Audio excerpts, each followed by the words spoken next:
মালদায় বোমা উদ্ধার ঘিরে চাঞ্চল্য। আবারও বিপুল পরিমাণ বোমা উদ্ধার মালদায়। 3 জার ভর্তি বোমা উদ্ধার করল মালদার বৈষ্ণবনগর থানার পুলিশ। বৈষ্ণবনগর থানার পারদেওনাপুর শোভাপুর অঞ্চলের অনন্তপুর গ্রামের বাঁশবাগানের ঘটনা। ইতিমধ্যেই এলাকা লাল ফিতে দিয়ে ঘিরে ফেলা হয়েছে এবং বোম স্কোয়াডকে খবর দেওয়া হয়েছে। তবে কে বা কারা কী কারণে বোমাগুলি মজুত করে রেখেছিল তার তদন্তে নেমেছে মালদার বৈষ্ণবনগর থানার পুলিশ। আমরা দেখতে পাই যে এই শাসক দল তৃণমূল কংগ্রেস ব্যাপকভাবে বোমা বারুদ অস্ত্রশস্ত্র মজুত করে রাখে। এই বোমা বারুদ অস্ত্রশস্ত্র মজুদের একটাই কারণ, যে সাধারণ মানুষকে গণতান্ত্রিক প্রক্রিয়ায় ভোটদান করতে দেবে না। কোথাও আমরা দেখতে পাই যে ইলেকশন আসলেই কোথাও ইভিএম মেশিন নিয়ে এরা বোমাবাজি করে ইভিএম মেশিন নিয়ে পালায়। কোথাও দেখেছি যে বা নির্বাচনে ব্যাপকভাবে মানুষের উপরে খুন সন্ত্রাস করে। এই খুন সন্ত্রাসের রাজনীতির বিরুদ্ধে ভারতীয় জনতা পার্টি আগামী দিন গর্জে উঠে 2026-এ মানুষের আশীর্বাদ নিয়ে কিন্তু 2026-এ ভারতীয় জনতা পার্টি সরকারে আসবে এবং এই খুন সন্ত্রাসের বিরুদ্ধে মানুষ কিন্তু আগামী দিন কিন্তু জবাব দেবে।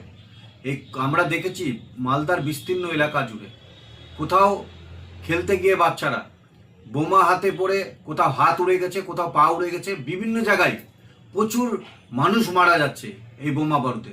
আমরা প্রশাসনকে জিজ্ঞেস করতে চাই, আপনারা কি করছেন? যারা এই বোমা বারুদ মজুত করছে, কোথা থেকে আসছে এই বোমা বারুদ, কিভাবে আসছে? আজকে প্রশাসনের নাকের ডগার মধ্যে দিয়ে আজকে বোমা বারুদ মজুত করছে এই শাসক দল, আর আপনারা বসে আছেন। আমরা ধিক্কার জানাই। এরপরে যদি কোথাও বোমা বারুদ মজুদ হয়, ভারতীয় জনতা পার্টি কিন্তু ছেড়ে কথা বলবে না, আগামী দিন আন্দোলন করবে। এবং সাধারণ মানুষের আশীর্বাদে, আরেকবার বলছি, সাধারণ মানুষের আশীর্বাদে খুন সন্ত্রাসের বিরুদ্ধে ভারতীয় জনতা পার্টি সরকার 2026-এ হবে, এটা নিশ্চিত। এবং 2026-এ গভর্নমেন্টে আসার পর ভারতীয় জনতা পার্টি যারা আজকে বোমা বারুদ মজুত করছে তাদের কিন্তু আমরা উত্তরপ্রদেশের মতোই দেখতে পাবো যে পশ্চিমবঙ্গে এই ক্রিমিনালদের কিন্তু ছেড়ে কথা বলা হবে না, প্রত্যেকের উপর দিয়ে কিন্তু বুলডোজার চলবে। মালদা জেলার বৈষ্ণবনগর বিধানসভার সেখানে পারদেওনাপুর বলে একটা জায়গা রয়েছে। সেখানে গতকাল রাত্রে বোমা আছে এই খবর পেয়ে পুলিশ তৎক্ষণাৎ সেখানে পৌঁছে সেটা উদ্ধার করেন এবং সেই জায়গাটা ঘিরে রেখেছেন এবং পুলিশ তদন্ত কাজ শুরু করেছেন। এবং সামনে ভোট, পশ্চিমবঙ্গে মালদা জেলাতেও ভোট। বিরোধীরা চাইছে একটা চক্রান্ত করে শান্ত মালদা জেলাটাকে অশান্ত করতে। আমরা দেখেছি বিজেপি শাসিত রাজ্যগুলোতে কীভাবে বিজেপি নেতা কর্মীরা মানুষের মধ্যে ভয়ভীতি তৈরি করে নানা রকম অশান্তি তৈরি করে ভোটে জেতার চেষ্টা করে এবং জেতে।